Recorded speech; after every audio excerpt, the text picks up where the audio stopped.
Arthur, I have some bad news for you.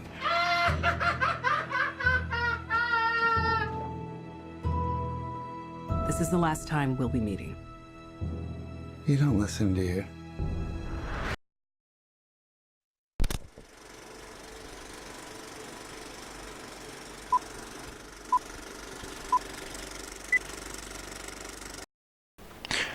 Once in a while, a movie comes along that really makes you rethink an entire genre.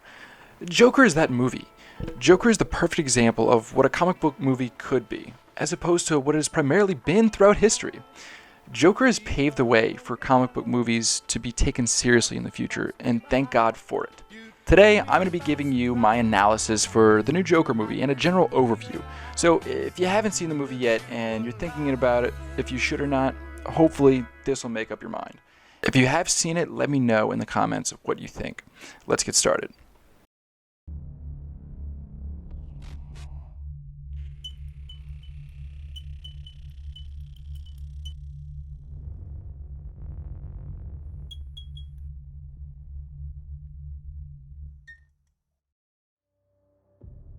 Joker is a story about a mentally ill, failed stand-up comedian and part-time party clown named Arthur Fleck. The film is set in the early 1980s in the fictional Gotham City. We follow Arthur as he begins his slow decline into madness as he is beaten down by the worst and even the best of Gotham City, both metaphorically and literally. Thrown out and kicked down one too many times by society, Arthur succumbs to his dark impulses and becomes the notorious villain known as the Joker.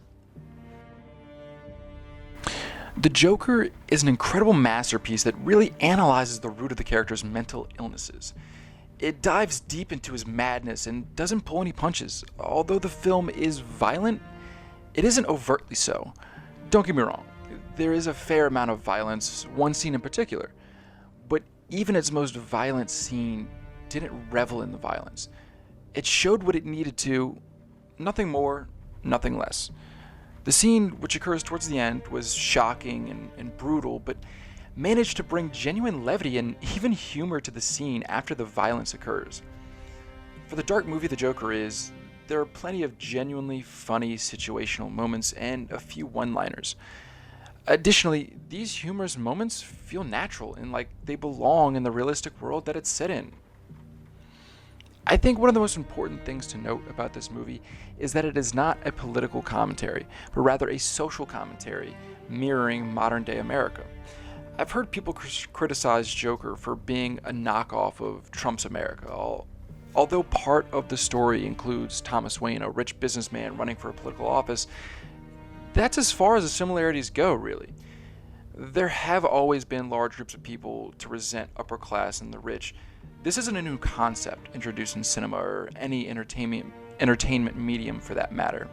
The director, Todd Philips, even made a point in several interviews to say this movie is not political, as does Arthur Fleck himself in the movie.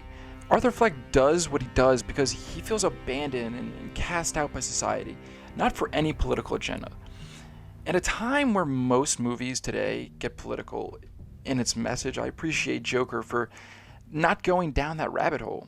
They focus on the core story and character development to create a beautiful masterpiece and character study, and don't alienate their audience. Joker has a simple message. Be kind to those around you. You never know what someone else is going through. Arthur has one bad encounter after another until the film reaches its climax and he snaps, creating the crazed clown persona. Maybe if Arthur had gotten some kind of support and positive reinforcement, his downfall could have been prevented. It's a simple message, but it's a genuine one. I find it hard to really criticize much in this movie. The pacing is well done, but not perfect. Joaquin Phoenix is captivating as he always is. The cinematography is as beautiful as anything I've seen. The soundtrack is awe-inspiring and really packs a punch when it needs to. If you are on the fence about seeing this movie, I encourage you, go give it a chance. You really should. You won't be disappointed. For me, Joker comes in at a solid 9.1 out of 10. But let me know what you think if you saw the video. If you haven't, let me know what you're excited about. Anyway, that's the review. I hope you enjoyed, and if you did, please feel free to drop a like, subscribe, and support the channel for future content, and I'll see you all in the next one. Thank you.